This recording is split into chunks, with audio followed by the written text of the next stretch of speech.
call to order the November 14th meeting of the Cary Town Council. And at this time, I'll recognize Mayor Pro Tem Robinson for our ceremonial opening. All right, thank you so much. I'm going to start with a question and see if anybody knows this answer to this trivia question. What does Cary's first Rotary Club, our first economic policy, the first Cary water agreement with Raleigh, okay, more. What does also Greenwood Forest Baptist Church and the Cary Family YMCA, which is now called Taylor Family YMCA, and Cary Visual Arts all have in common? Maybe Jack might know this answer. Guess. Okay, guess. I guess it's Coca. Okay, that's a good guess. It is not Coca. It was actually all of those things that I just listed were begun by one of our very devoted citizens, Dick Ladd. Oh. And he passed away in 2016. But I was so interested in this. There's Dick Ladd and I also have some things in common. He was Mayor Pro Tem of Cary for a while. And he loved the YMCA as much as I love the YMCA. In fact, he probably loves it more because he started it. He started the Cary Family Y, and he worked out in the Raleigh Y, and he's like, Cary should have this. Just like everything else, he's like, Cary should have this. And so he set about to make it happen. And there's a lot to say about Dick's character that made him so effective at rallying people around a cause. He was a visionary, he was collaborative, and he was action-oriented. And so today, our town enjoys a wonderful relationship with the Chamber of Commerce. And I was reading up about Dick Ladd, and I found this to be really interesting, that was not always the case. Cary did not always have a good relationship with the Chamber. And in the 1970s, Dick Ladd noted that the two, and this is his quote, seemed to pull in opposite directions. So he spearheaded a policy that created cooperation between the two and laid the foundation for a lot of industries to come to Cary. And I just think that's absolutely remarkable. So think about how many lives Dick Ladd has changed and how many lives he's touched, people he's never met. Thousands of Rotarians, thousands of business owners. You know, I myself might have been one of the recipients coming down here for a job. Employees that those companies brought here, thousands of members of Greenwood Forest Baptist Church, and tens of thousands of people who've been members of the YMCAs, not just the Cary family, but also the Northwest Cary that was born after it. The Y Guide programs, the swim team, the YMCA swim team, and all of the people who've attended camps, which is why I'm bringing this up. So the Taylor Family Y and the offshoot Northwest Cary Family Y are more than just gyms to our community. They provide camps for kids that live in Cary whose families cannot afford childcare. And my kids are all grown up now, as most of you know, but as a working mom, my greatest stress always was the safety of my children while I was at work. And I see the other moms nodding their heads. I mean, that's your big stressor, right? Is my child safe? And a lot of people don't realize this, but in Cary, we have hundreds of children who do not have safe child care while their moms and dads are at work. And it's really kind of staggering because you drive around Cary and you think, oh, this is an affluent community. You know, everybody has what they need here, but there are children who don't have that.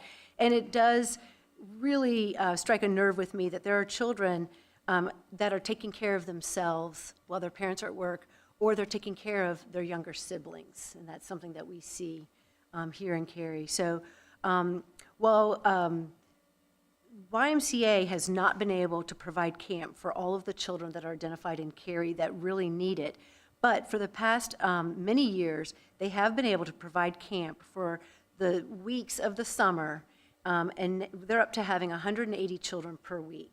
Now, one of the things that we've experienced in our macro economy in this world is that we went through inflation, and we all know what that meant to our families.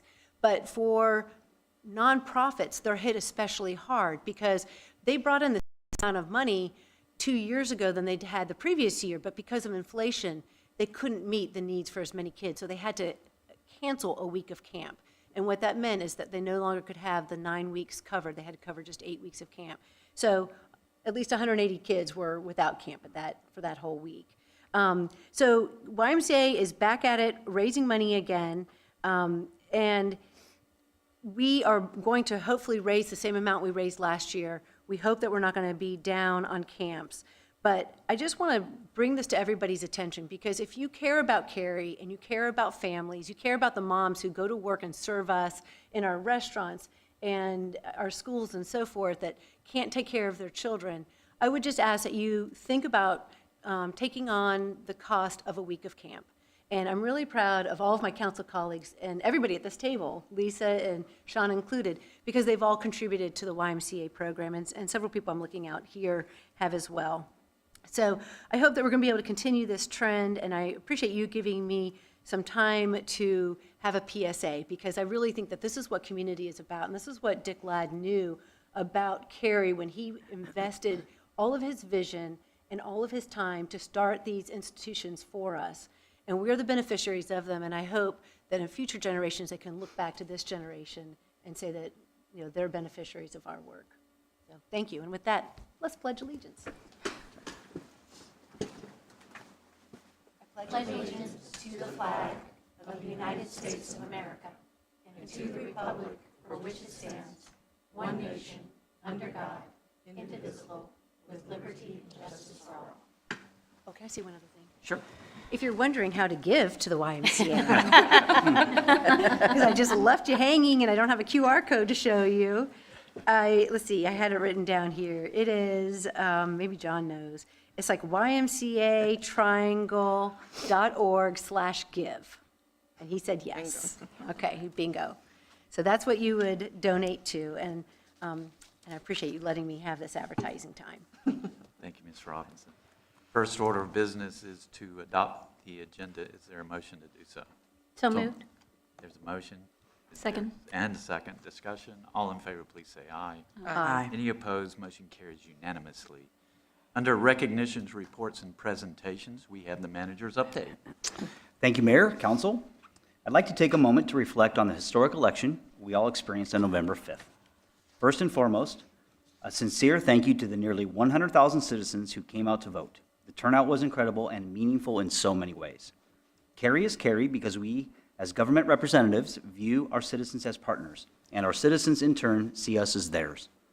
We all know by now that the citizens decided on the two bond referendum questions. Citizens voted no on the housing bond financing and no on the Parks and Recreation bond financing. In the weeks and months ahead, we'll be working hard to understand more about these votes and how our citizens want us to move the community forward.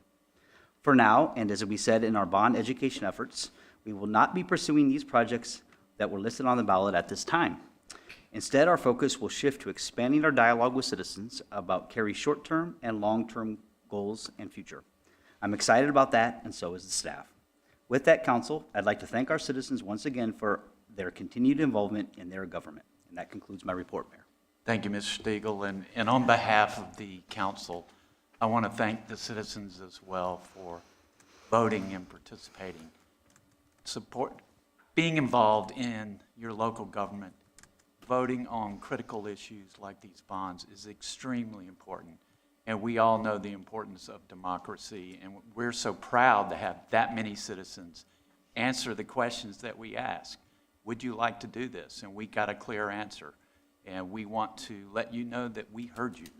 And as Mr. Stiegel said, we heard you loud and clear, and we're going to stop at this time due to lack of funding. We're going to figure out what to do next. But the important thing is we heard from you, and thank you for that. So next we will move to Public Speaks Out part of our agenda. There are instructions for speaking at this forum on the printed agenda and online.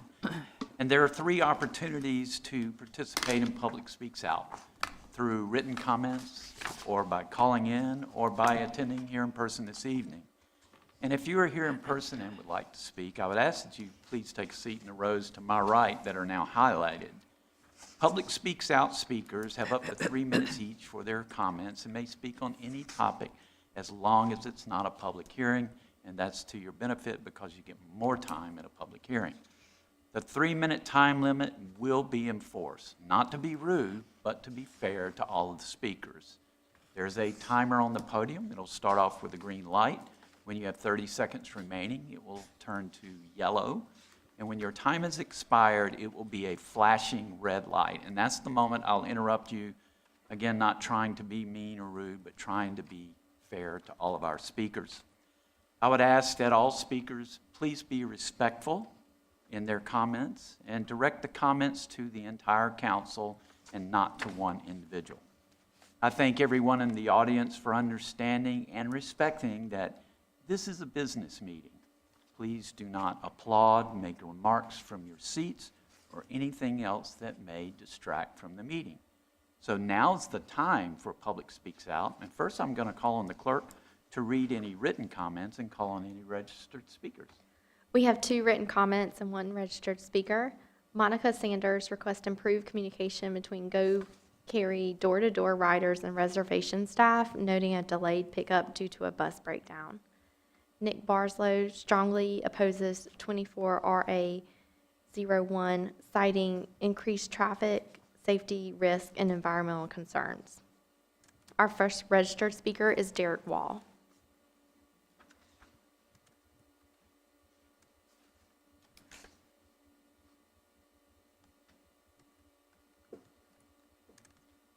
How is everyone doing? Good. Hopefully well.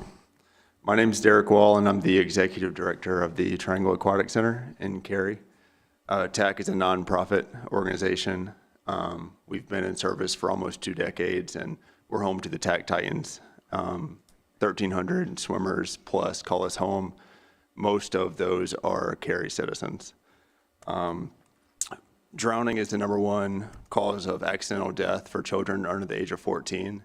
And we teach thousands of swim lessons on an annual basis to help prevent that. Many of those are provided at no cost to those who can't afford them.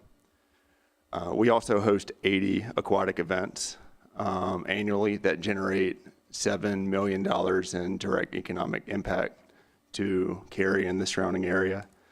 Our ability to host those events depends heavily on a shared parking agreement with what used to be the Cary Town Center Mall. The previous owner and Epic Games have both been extremely gracious in allowing us to continue use of that parking lot. And I'm just asking you today, as development is considered for that area in the future, just to keep us in mind, because if we don't have that shared parking, we won't be able to host those events, and that'll be a shame for the Cary citizenship.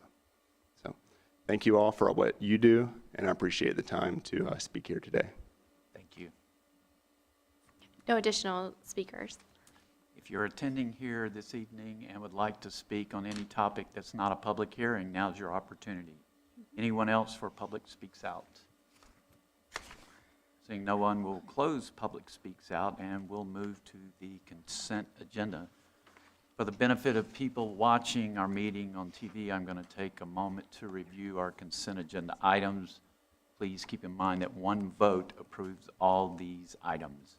On the consent agenda, we have minutes, consideration of ordinance amendment regarding electric assisted, E-bike. let's start over. Consideration of ordinance amendment regarding electric assisted bicycles on greenways. Amendment to interlocal agreement for maintenance of the American Tobacco Trail. Consideration of updated interlocal agreement for emergency dispatch and communication services. ARPA Sidewalk Project Bid Award. 23A03 Alston Yards. Would council members like any of these items pulled for discussion? If not, I would entertain a motion to approve the consent agenda. So moved. Second. There's a motion and a second. Discussion. All in favor, please say aye. Aye. Any opposed? Motion carries unanimously. We now move to public hearings. Same rules apply for public hearings that apply for Public Speaks Out, with 1 exception. Speakers now have 5 minutes each for their comments. And our first public hearing is a proposal to rename a portion of Green Level West Road to High House Road. And Principal Planner Aaron Puckett will introduce the item. Council will not take action on this item this evening, and it will return to council at a future meeting for action. Ms. Puckett. Thank you, and good evening, Council. Before you this evening is a proposal to rename a portion of Green Level West Road to High House Road. Some of you may recall staff presented an overview of the feasibility of renaming this corridor in spring of 2023. At that time, council directed staff to move forward with renaming a portion of this corridor, and so I'm excited to be here tonight to present the results of the research and engagement to date. Following the public hearing this evening, action can be deferred to a future meeting to allow for consideration of any feedback received as part of the public hearing. Staff presented an overview of this corridor, including information about the number of impacted properties and jurisdictions, to council in March 2023. As it's been some time since we've last presented to you, I wanted to provide a brief overview of the corridor and how we arrived at the segment being proposed for a renaming tonight. High House Road is a thoroughfare running east and west through Cary, beginning near downtown on its eastern end and currently ending at NC 55 Highway, which is shown in the green road segment on this map. West of NC 55, the road name changes to Green Level West Road, which is shown in the pink segment, which changes again to Green Level Road near the Chatham County border as shown in the brown segment on this map. Cary periodically changes street names for reasons related to improved navigation and consistency along major roads. This corridor presents an opportunity to create better consistency along a major east-west thoroughfare, and at the same time, as staff shared in our presentation in 2023, to rename the entirety of Green Level West Road and Green Level Road would require coordination and action from multiple jurisdictions. As shown on this map, portions of the corridor do run through Apex as well as through Chatham County. With this in mind, council directed staff to proceed with investigating the feasibility of renaming the segment indicated by the pink line on this map, which runs between NC 55 and Green Level Church Road. This segment requires coordination only with Wake County. There are 43 properties located along this segment of the corridor. Some of these are currently undeveloped, and approximately 28 have existing street addresses that would be subject to readdressing if the road name is changed. After council directed staff to further investigate renaming this segment of Green Level West Road in 2023, staff prepared an outreach strategy, and in 2024, we met with internal and external departments and organizations, including Wake County and NCDOT. In summer of this year, staff sought feedback from the Information Services Advisory Board and subsequently published a project webpage. Staff then solicited feedback from key stakeholders, such as property owners fronting on the impacted portion of Green Level West Road, and individuals and organizations with community ties to the Green Level area, such as the Green Level Baptist Church. Staff then reached out to a broader group of property owners within 800 feet of the subject portion of the corridor to take part in a virtual community meeting. And that brings us to the public hearing tonight. Regarding the community engagement, staff mailed the initial stakeholder feedback letters on July 2nd, and we received 4 responses in total by email and phone. 3 of those responses were in opposition to the renaming, and 1 was in support. Staff then invited property owners within 800 feet of the subject segment to a virtual community meeting, which was held in August. 2 members of the public attended, and questions included the new street name to be assigned to this portion of Green Level West Road, and whether the renaming was associated with any potential road projects in the area.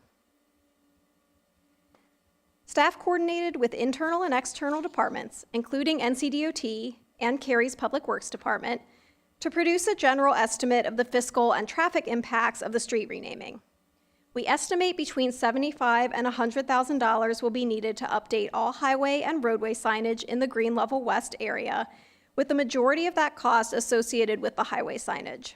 This estimate includes the cost of fabrication, installation, and lane closure fees. Staff anticipate that if approved, the funding could be sought as part of the fiscal year 2026 budget. The NCDOT Turnpike Authority will fabricate and install highway signage, while Cary's Public Works Department would be responsible for the street signage along Green Level West Road. In addition to signage costs, staff will provide a $300 payment to property owners along the corridor who are subject to readdressing, as has been practiced with other recent road renamings, to help defray the costs associated with readdressing. This would incur an additional $8,400 for the estimated 28 impacted properties. An additional consideration is the overhead bridge on NC 540, which has the Green Level West road name engraved on it. In our initial discussions with NCDOT, Turnpike Authority staff indicated that the existing street name will need to remain even if the road renaming is approved, as the engraved name is on a structural component of the bridge. It is likely that the engraving would remain unless a future road project would provide an opportunity for reconstruction of the bridge. A similar situation occurred in Holly Springs when they changed the name of Old Holly Springs Apex Road to Viridia Parkway, and in that case, a recent road project allowed replacement of the name on one side of the bridge, while the old name remains on the other side today. Oh, that's good. Yeah, and for the record, we've been talking about this before that bridge was ever made. Like, council members have been saying this road needs to be renamed for that long.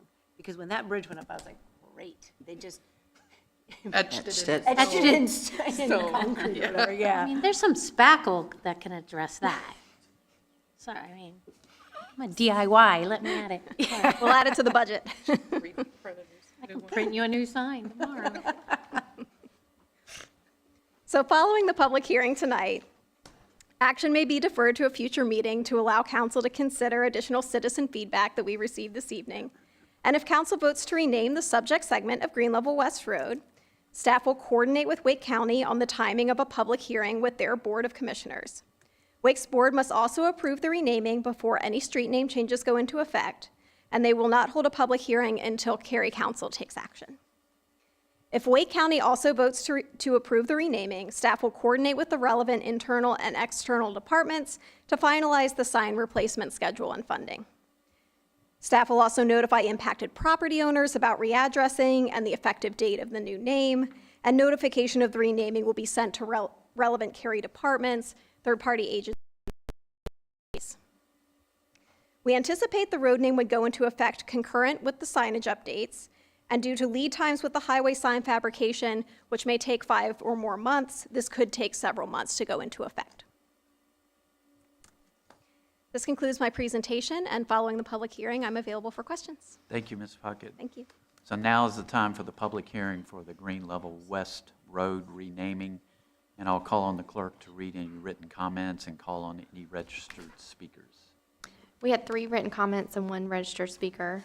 Parker Ells wrote on behalf of Aris LLC in support of the proposal to rename the Green Level West Road to High House Road, emphasizing that the change would improve navigation, enhance safety for emergency responders, aid local businesses, and support the community identity in Cary. They argue that a consistent road name will reduce confusion, improve GPS accuracy, and align with Cary's urban planning goals for accessibility and cohesion. Melissa Marr, a resident of Cary's ETJ, opposes renaming the Green Level West Road to High House Road, citing the unnecessary costs and logistic challenges for the residents and the local institutions. She notes there has been no issues with EMS or delivery due to the current road name and requests that, if approved, Cary should ensure GPS systems are promptly updated to avoid further issues. Susan Beaver opposes renaming Green Level West Road to High House Road, stating that the name change at Highway 55 is not confusing and that she wishes to retain her current address. She questions the expense involved in changing road signs, suggesting funds could be better allocated elsewhere. Our first and only registered speaker is Jack Ritchie.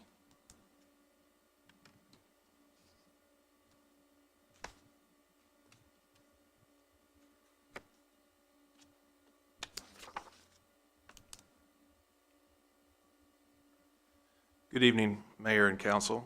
Thank you for this opportunity to speak at this public hearing. I just want to introduce myself. I'm Jack Ritchie. I do not actually live on Green Level West Road, but I travel it nearly every single day for the past 8 years. And I wanted to speak about this because I'm speaking as a public citizen. Although I am a professional landscape architect, I believe sense of place is very important. It's a good tenement of design.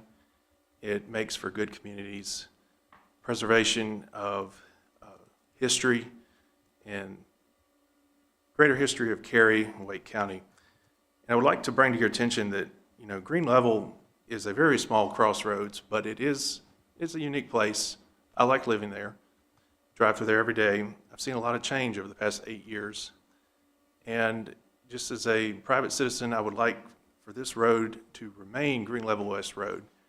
However, I personally have always thought of NC 540 is the real divider between High House and Green Level West Road. So personally, I would be okay if the portion of Green Level West Road east of 540 was renamed to High House. But I think 540 creates a good geographical barrier between what's High House Road and when you're entering Green Level. Having been professionally involved with the Green Level Destination Center projects for the past several years, and really and I see a lot of familiar faces here with Cary, trying to develop an identity for the projects. The 3 big projects, I'm not going to mention them, but are in the Destination Center, have all been tied to Green Level West Road. Now, I know through those projects' lifespans, that name has been dropped from some of the development plan and rezoning PDPs, but I still think Green Level has something special, and as it develops and it grows in the future, and more of the historic agricultural feel of Green Level is lost, at least the name's still there. So as you're going west on High House and you cross 540 and it becomes Green Level West Road, you're in Green Level. And Green Level Historic District sign was there until recently, until some car wiped it out at the bottom of the hill. But that's a designated historic area. And I just feel like having good sense of place, maintaining this road name. I'm probably an anomaly. I'm under 40, but I don't use a GPS. I don't need one. I was a Boy Scout and was taught how to memorize roads. So it's never been an issue for me. I understand some people could be, oh, High House Road, and it becomes Green Level West, but me personally, and I know people that live on Green Level West Road, I've never heard of any issues with people can't find us, think we're on High House or whatnot. So I don't really see the issue there. And then it's been working for years, and I understand transportation planners. I work with some. I get it, wanting consistency throughout the area. But if I could ask y'all, and my plea would be is keep Green Level West Road, Green Level West of 540. I feel like that is a good breaking point if you are going to change it. But I would prefer for it just to remain as is. It would save taxpayers a lot of money. We just saw the bridge. That's expensive. I guess you could cover that up or do something, but it's there. Why change it? I'm sure we could spend that money on something better in the town of Cary. And that's pretty much my plea. I just wanted to come out and speak. I know it may be an unpopular opinion, but I like Green Level. I want to see it preserved. I want to see it grow. I want to see it blossom. I want to see the Destination Center become something really awesome, and I'm happy that I'm involved with some of those projects on a professional side.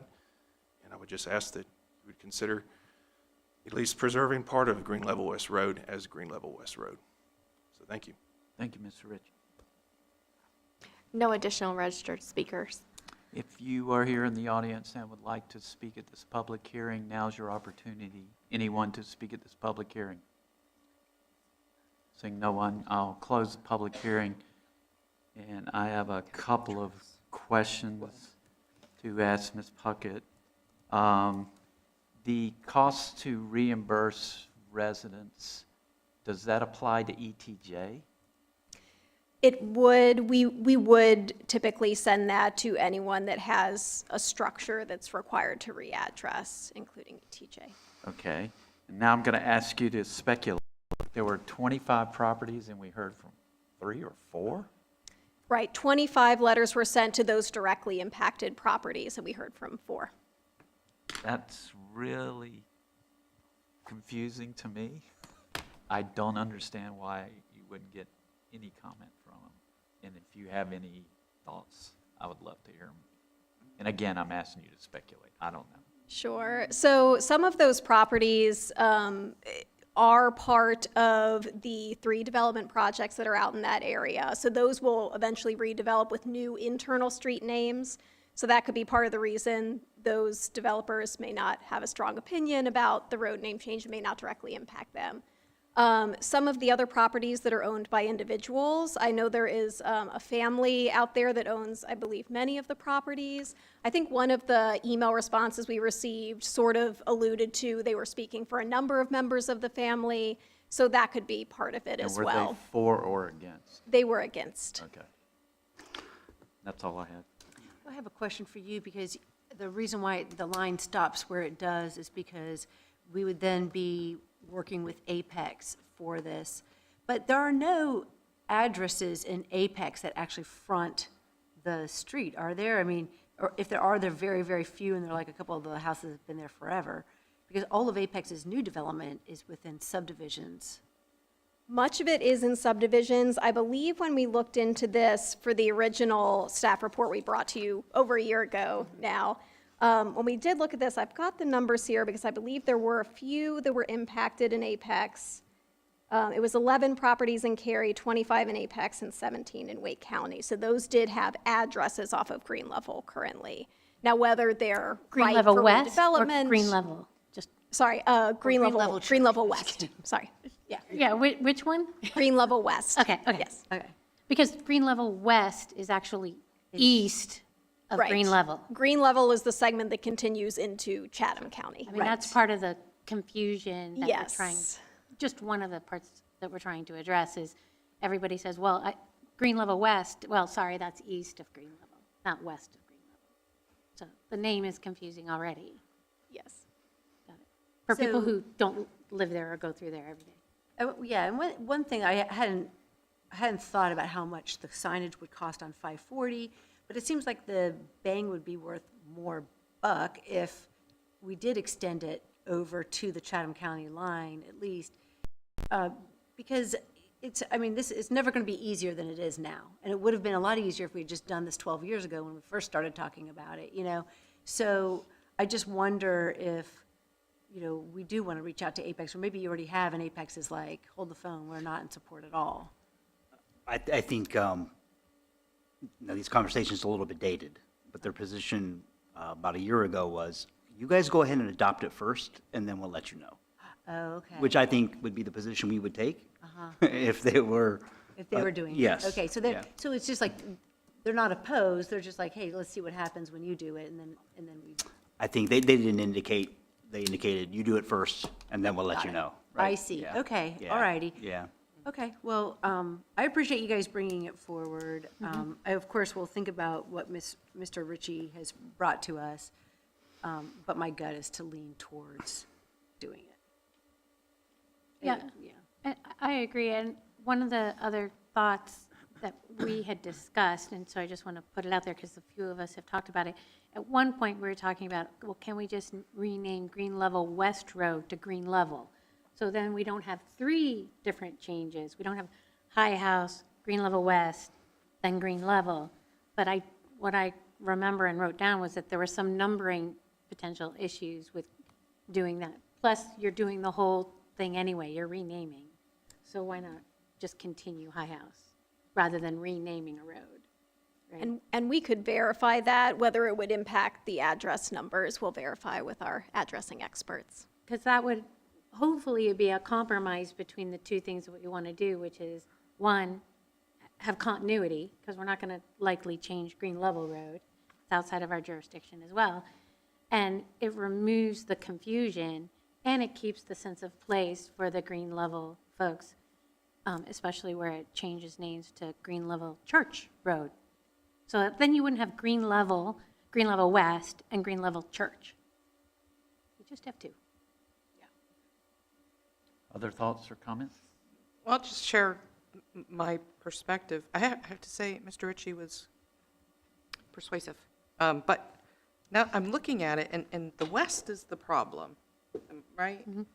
Did we consider renaming it Green Level East? Well, Since then it's you have actually 4 names. Then you haven't accomplished your idea of confusion, Improving continuity. continuity of having, so it originally came up, just a little bit of history of where we live, in order to go from one side of Cary to the other, if you go on one road, which this one was Preston Village Way, it would change names 5 times, but you stayed on the same road. and it was confusing for people who were trying to find things. This was before Google Maps and everything was around, and we made a position, basically, a policy that, hey, if new developments occur, can you keep the same name for continuity's sake? Because it's confusing, right? And then we started looking at, okay, where else is this occurring? One side of the street, you're Preston Village Way, the other side of the street, I forgot what it is, but, you know, that's really confusing for a lot of people. Is that the same street or not? Yeah, and for what it's worth, I think I'm a fair bit older than Mr. Ritchie is, but I do tend to not turn on the GPS, and I lived for 6 months off of, gosh, what road is it? Where Green Thomas Level Brooks Church. is, right? Green Oh, Level that- Church? Good. It was profoundly confusing driving around. It really was. It was just absolutely impossible to guesstimate which way to turn the way the names are currently on those roads. So I must say, you know, I've been in Cary for almost 30 years, right? Gosh, oh boy, I tell you. And, you know, and I know a lot of Cary pretty well, but that was one area that I didn't know, and this was just 3 years ago. And I lived over there briefly and got turned around like it was my job every time I left the house. So just to run to the supermarket, I had to turn on my GPS because the road name, being so similar and switching so frequently, was extremely confusing. But I just want to say again that very persuasive, the green level, that area, I think of that area as green level. Like solidly, that is green level over there. And I'd hate for that to be And you still have lost. Green Level Church Yeah. Road. You Still have and Green Level Church Road. Road. It's not like the name disappears. And I remember that sign, I think it's near Beaver Dam, correct? Yeah, because that little turnoff there always, The you know. cut-through. Yeah, and it sneaks up on And we you, have Green too. Level High School. Right, right, So that, I mean, the name is still there yeah. strongly. Yeah. It's just like, do we want this one street Yeah, to not? I but don't know. I mean, it is really the- confusing. I'm not helping here, I'm going to No, stop the talking. only reason why I would say don't do it or don't do it at this time is the cost. Yeah, Because- That was my thought. You Like, know, I I was wanted like- to ask how much, sorry to cut you, Right. but No. I agree. Like, I wanted to know how much money it's going to cost the town since we are on a saving mode. Does this make sense to do it right now, or maybe? Well, on one hand, it'll be, whether it makes sense is, we'll find out. It's the cheapest it'll ever be right now. Right, and the medical Yeah. center, So, the it's medical not- center isn't built. It's not going to go down, So, right? The yes, costs will only get higher. Yeah. right, it's only going to get more and more difficult the more Yeah. properties that go out there. Yeah. That's the only reason. and this wouldn't be a project prior to probably 2026, right? Well, it was on the timeline. Yeah, based on that timeline, if you know, we got to, it said winter of 2025, if I remember correctly, final decision from Wake County and us at that point, so it'd be, Right, so because we would need to ask for those funds in the upcoming fiscal year, it's likely that the road name wouldn't go into effect until the end of next year, beginning of the following, Thank something there. Other thoughts or questions? So this does not go to P and Z, but we will see it at a future date. Any estimate on when that would be? Month, 2 month, 3 month, 4 month? Probably in the next couple of months, we'll bring it back to you. Okay, thank you, Ms. Puck. Our second public hearing is REZO 9107, Medcon Court rezoning, and she's up again. Ms. Puckett will Stuck with introduce me. the item. Council will not take action on this item this evening, and it will go to the Planning and Zoning Board for their review and recommendation, and come to us at a later date. Ms. Puckett. Thank you. This next request is to rezone approximately .8 acres located at 107 Medcon Court. The site is located just east of the intersection of Kildare Farm Road and Medcon Court and is surrounded by office and detached residential uses. There is an existing building on the site which was built in 1974, which was previously services by a nonprofit group called Cary Area EMS. This site was the only Cary Area EMS location. However, they did also operate ambulances out of a number of area fire stations. In 2021, Wake County ended its contract with Cary Area EMS, which subsequently ended its emergency response services.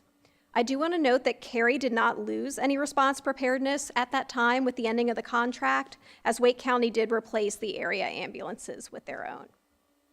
Cary Area EMS has since become Community Emergency Medical Training and Preparedness, which is a nonprofit that offers emergency training to organizations and individuals. The LDO permits public safety station uses in residential districts, but not separate office or training uses, so rezoning is needed to allow reuse of the building or reuse of the site for these other non-residential uses. Cary's GIS does not indicate the presence of any stream buffers on the site. Field determination is required at time of development plan review should the site be redeveloped. There are no overhead utility lines along the subject site's frontage on Medcon Court. There are no planned greenways in proximity to the subject site, and the nearest park is Rose Street Park, which is 0.2 miles to the west. Medcon Court is a local street which currently lacks sidewalk on either side, but is otherwise built to its ultimate cross-section. Go Cary Route 5 runs along Kildare Farm Road to the west with a stop approximately 700 feet from the subject site. The existing zoning is residential 12 and mixed-use overlay district. The previous use of the site as a public safety station was a permitted use in the residential zoning district. And the applicant proposes to rezone the site to office and institutional use and to remove the mixed-use overlay district. The applicant has offered one zoning condition to limit use of the subject site to office, governmental office, and trade school, which would be capped at 20 students and 2 classrooms. Trade school is a special use in the office and institutional district, so should the site develop with a trade school, a special use permit would be required, subject to approval by the Zoning Board of Adjustment. A preliminary analysis against the Imagine Cary Community Plan finds that policies in the Work, Shape, and Serve chapters apply most directly. The Work chapter notes retaining and growing Cary businesses is important. The proposed rezoning would allow for more flexibility with reuse of the site, since the existing residential zoning limits use of the site and the existing building. Regarding the Shape chapter, the policy regarding infill encourages the redevelopment of underperforming sites, and the proposed rezoning would allow reuse of the building or redevelopment of a site which is no longer being used as a public safety station. The use as an office or a trade school would be similar or potentially less impactful to nearby residential uses than the former public safety station, so it does appear to be a reasonable use transition. The proposed rezoning does not specifically offer conditions that directly address serve policies. Staff note there do appear to be mature trees on the site, although buffers are not consistent with today's LDO requirements. Should the building be demolished and rebuilt in the future, the current LDO requirements for plantings would then need to be met. The Future Growth Framework notes the site is in a commercial mixed-use center and is on the edge of a heritage neighborhood. These areas can support a variety of non-residential uses, although low-rise office uses are not specifically recommended. However, the edges between Future Growth Framework categories are not meant to be interpreted strictly. And in this case, on the edge of a heritage neighborhood, which supports small commercial and civic uses on its periphery, a small office or trade school appears to be overall consistent with the transition area between these two land use categories. The meeting was held in August and 7 citizens attended. They had questions about the rezoning process, the need for a rezoning, as well as questions about potential future uses and adequate parking for those uses. And since the neighborhood meeting, staff received 2 emails, which were simply seeking more information about the case or the process. Staff mailed notification of the public hearing to property owners within 800 feet of the site, which exceeds the state's and Cary's LDO requirements, and a public hearing sign was also posted on the site. This concludes my presentation. Letitia Shapiro, the applicant's representative, is here to provide comments, and following the hearing, I'm available for questions. Thank you, Ms. Buck. Thank you.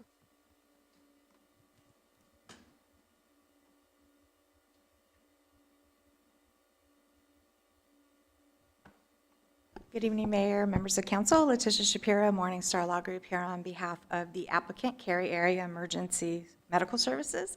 I'm joined this evening by the chair and vice chair of Cary Area Emergency Medical Services, Justine Hollingshead and Larry West. They're here to answer any questions you may have. As always, staff has done a remarkable job of providing the information about the rezoning case. So I may reiterate some of the information that she said, but I wanted to just kind of give you a history of this squad and what it has done for the community and what it plans on doing for the community. So Cary Area Rescue Squad was incorporated in October of 1971, and it moved to Medcon Court in December of 1974, serving the community as that 9/11 service, and was also granted that emergency services zoning exemption.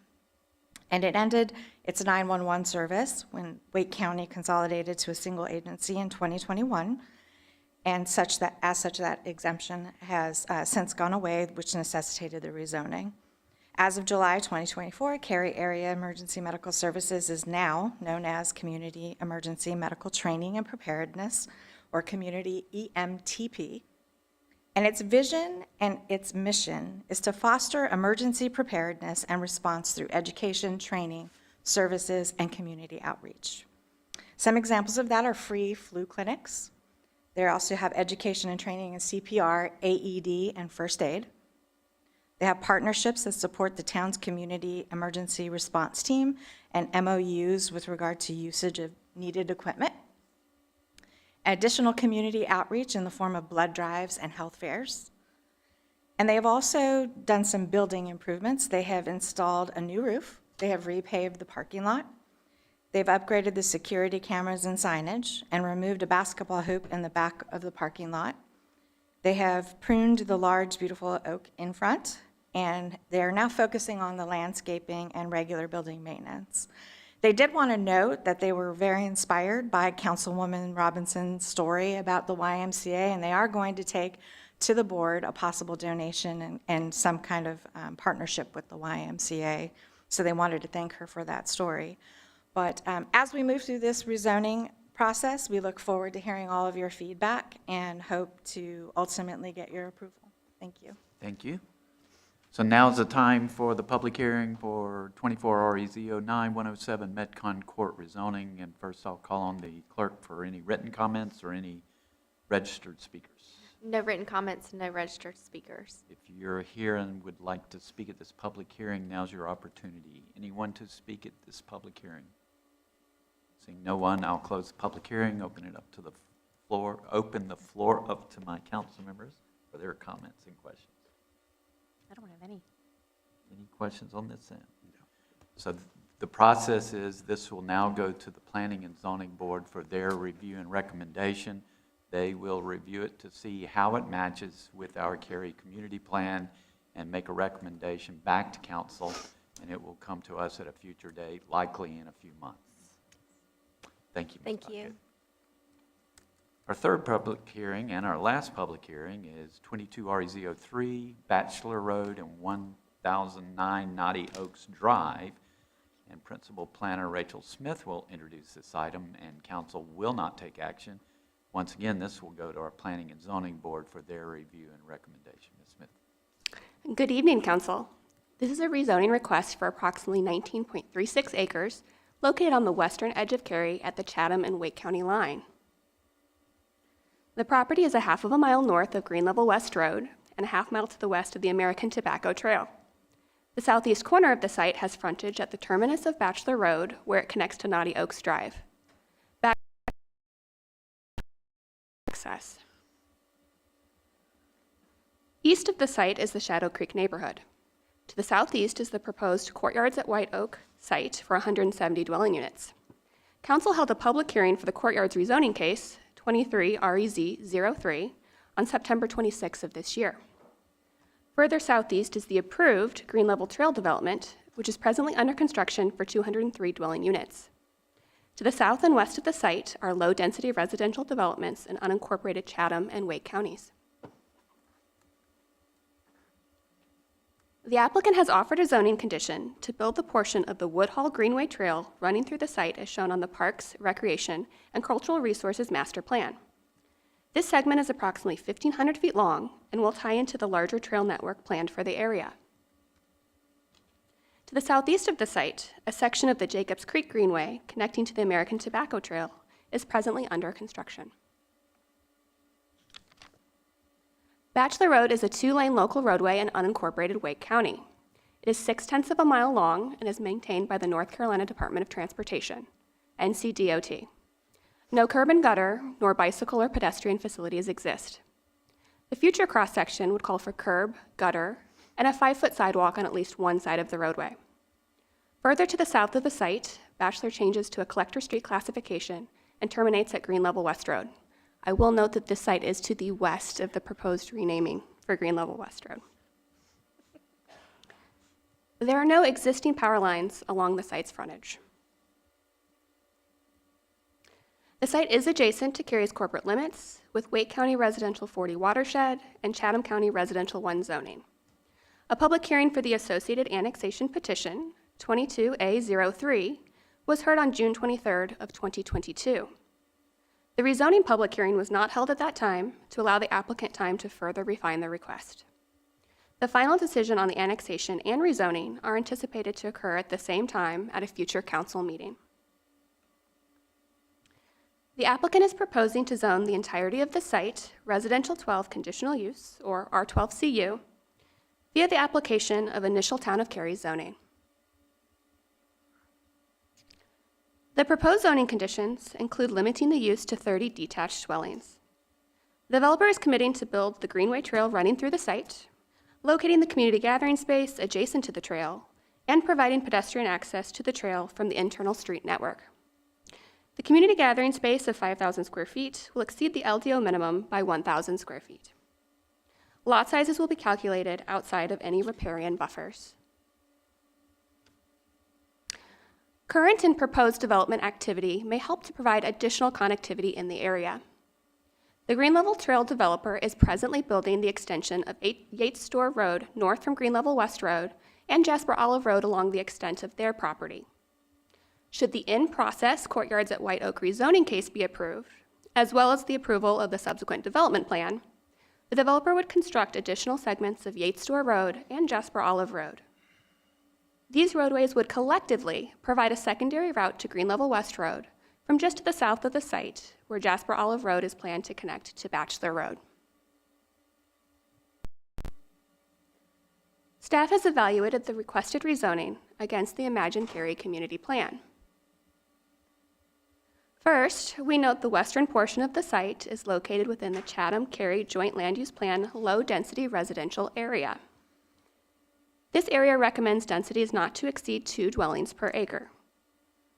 The plan's guiding principles include balancing growth and development, preserving the area's character, and minimizing water quality impacts to the Jordan Lake Reservoir by guiding growth via public utility service availability.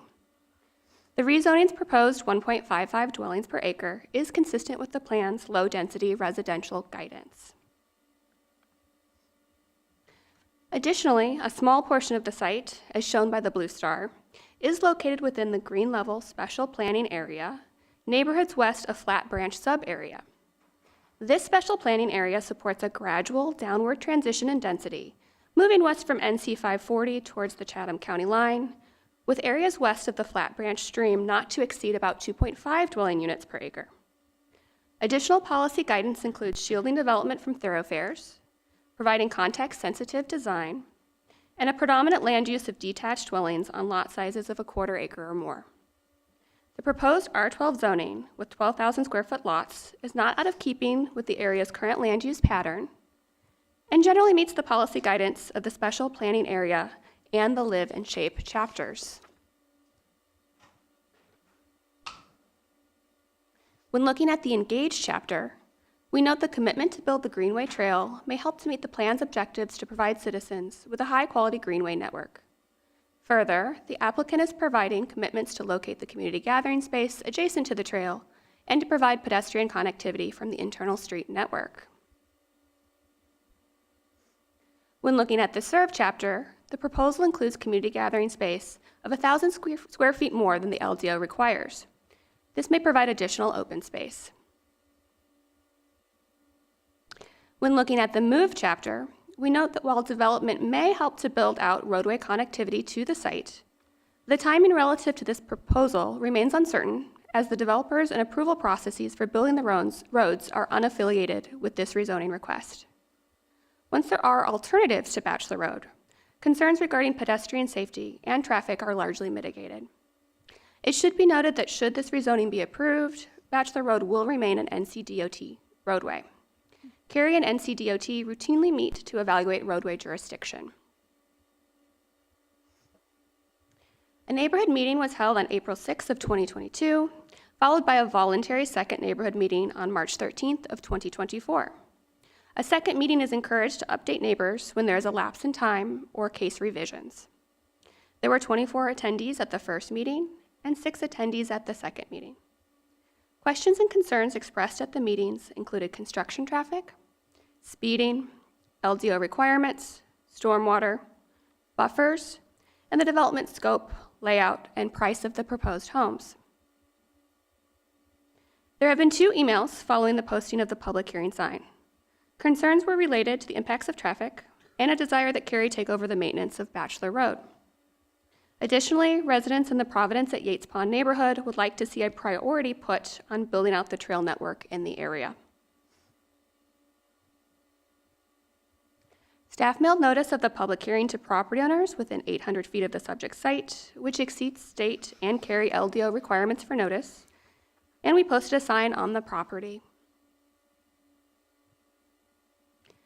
This concludes my presentation. The applicant's representative, Ashley Honeycutt-Terrazas, is available to provide comments, and following the public hearing, I'm available for any of your questions. Thank you.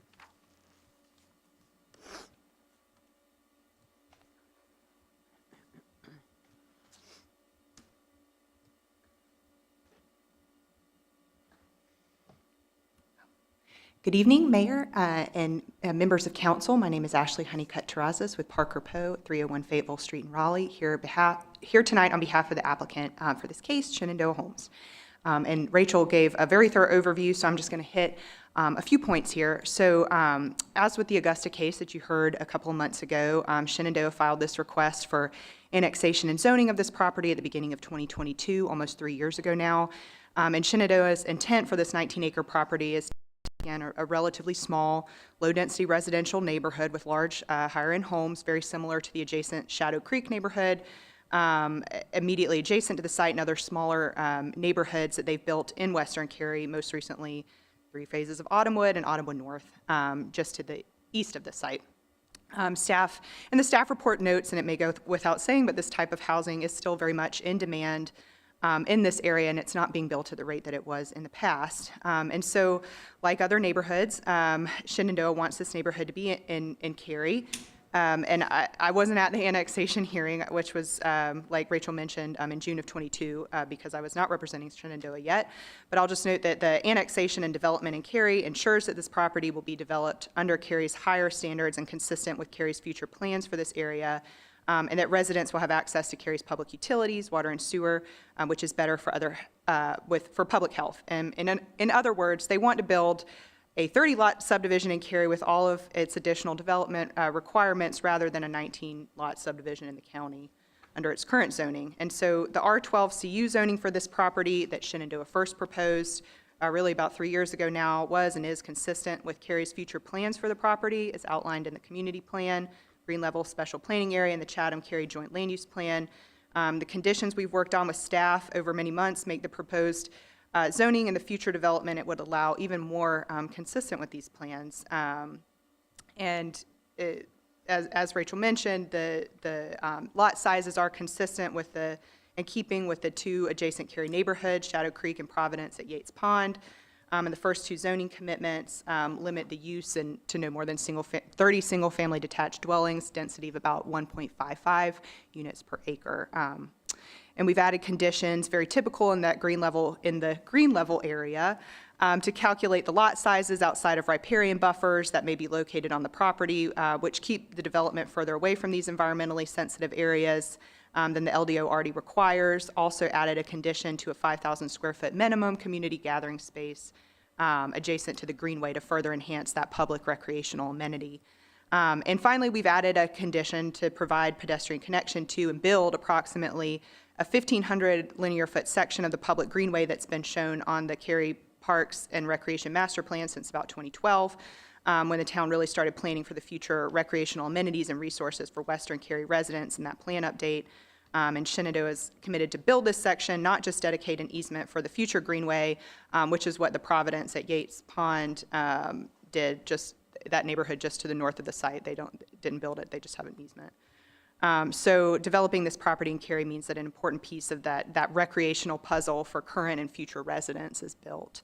And speaking of the development puzzle in this area, there are more proposed pieces to that than there were 3 years ago when this process for this property began. Certainly, we're aware that after Shenandoah's annexation and zoning case was filed and underway, EPCON began the process for the courtyards at White Oak, that age-restricted townhomes and smaller lot residential across the street on Bachelor Road, right over here. And that large site has frontage on Bachelor, but it also has frontage on the new Yates Store Road 4-lane thoroughfare that's been built by the Green Level Trail Development. And I can say with some confidence that the construction of that road is complete, as Green Level Trail submitted their plat which will officially dedicate that right-of-way for the new road just a few weeks ago at the end of October. So typically, you submit the plat and the infrastructure is reviewed and then it's dedicated to the town. So the Yates Store extension will be open for courtyards to use very soon. And more and better roads are being built out in this area by developers who are building projects in Cary's jurisdiction, subject to Cary standards. And where this project fits in is relatively small in terms of impacts to the existing and coming road network, construction traffic that it will be produced from a 30-lot, larger lot, single-family detached subdivision, which, again, just due to its size, it's relatively small amount of new roads and utilities, less need and ability to grade the site per the LDO. It's just not going to produce as much construction traffic as a larger project with smaller housing types. And when the neighborhood is built, it will only produce conservatively 25 to 30-ish vehicular trips during those peak hours, according to the ITE manual. But the reality is that 30 new homes could be built solely connecting to Bachelor Road in the county by right today. 19 of them on the site, and we can't wait for all of the new roads and connectivity to be built by other projects. And while the timing of the Yates Store Road extension is very certain, the timing of Jasper Olive Connector, half of which would be built by Green Level Trail in their phase 2, the other half would be built by Courtyards at White Oak, if that makes it through the full approval process and doesn't have financing or any other delays. The timing of that is much less certain. And I think there is a very likely scenario where this small project, which is consistent with Cary's future plans, would be built, and only a handful of years later, larger projects with more density will build even more town roads and street connectivity that all residents who live on Bachelor can use. And so while this 30-home piece of the development puzzle won't make a huge impact in terms of new vehicular connectivity in the area, it will provide an important piece of pedestrian connectivity in Western Cary via the Woodhall Greenway that will be accessible to maybe future courtyards at White Oak and Green Level Trail residents and current Shadow Creek residents, and maybe eventually the Providence at Yates Pond when the planned greenway is extended north. So in sum, this is the type of development that's envisioned and still needed in this area, and it should be a part of Cary's growth and plans for the western part of the town. Thank you all very much, and we're looking forward to the discussion this evening. Thank you. So now it's time for the public hearing for 22 REZ03 Bachelor Road and Knotty Pines Oaks Drive. And I'll call on our clerk for any written comments or any registered speakers.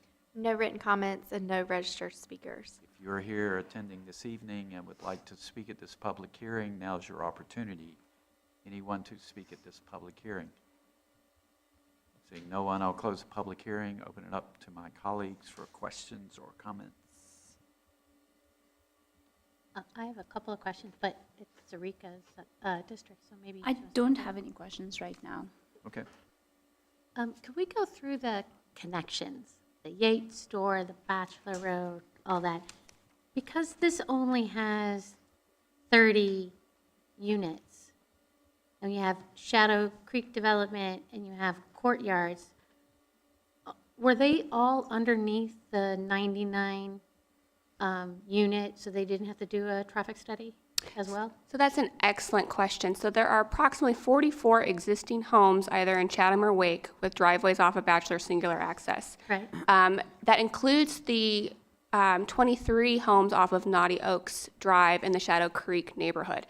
Courtyards is still just proposed. They do have a zoning condition presently that would allow up to 50 homes prior to the availability of the extension of Yates Store Road. So it's all still a little bit theoretical. We are under the 100 dwelling unit mark at this point. So this happened on Turner Creek Road, right, where we had multiple small developments all came in, all underneath the 99 or 100, I can't remember which one it is, requirement for a traffic study, and then it caused a huge problem because we didn't have a traffic study to improve it, and the traffic was awful, and we only had, for many of those neighborhoods, one entrance. Is that also the case for these, that Courtyards only has one entrance and exit? So at full And- build-out, no, Courtyards will also have the extension of Yates Store Road, and then, yes. When it's open. Jasper, correct. So I mean, I'm somewhat concerned because we have, you know, a road that's only 2-lane, no gutter, no bike, no pedestrian, owned by NCDOT. We have all these little neighborhoods coming up, all causing probably a significant amount of traffic, and no way to understand what that impact's going to be. What do we do in that case? Do we do a town traffic study? Like, we know it's going to happen.